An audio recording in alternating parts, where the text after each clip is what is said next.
वृंदावन की शांत रात्रि थी। चांदनी सफेद फूलों पर ऐसे बिखरी थी जैसे राधा के मन में बसी स्मृतियां। गलियों में मुरली की धुन अब सुनाई नहीं देती थी, क्योंकि कृष्ण मथुरा के लिए विदा हो चुके थे। लेकिन राधा के हृदय में उस धुन की गूंज अब भी जीवित थी, हर सांस, हर धड़कन के साथ। राधा नीम के उस वृक्ष के नीचे बैठी थी जहां अक्सर कृष्ण उनसे मिलने आते थे। वो पेड़ आज भी वही था, पर उसके नीचे बैठी राधा बदल चुकी थी। आंखों में चमक थी, पर उसी चमक में छिपा था एक गहरा विरह।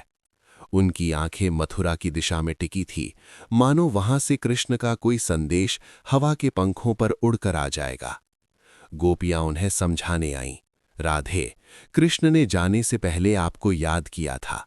उन्होंने कहा था कि उनका हृदय यहीं ब्रज में रह जाएगा। राधा मुस्कुरा उठती हैं, पर वो मुस्कान केवल बाहर की थी। भीतर उनका मन कृष्ण के नाम से ही सांस ले रहा था।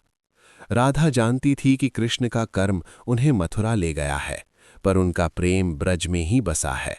वे स्वयं से कहती, विरह भी प्रेम की एक लीला है। यदि मिलन मधुर है तो वियोग उससे भी बड़ा परीक्षा है। हर शाम राधा यमुना किनारे जाती।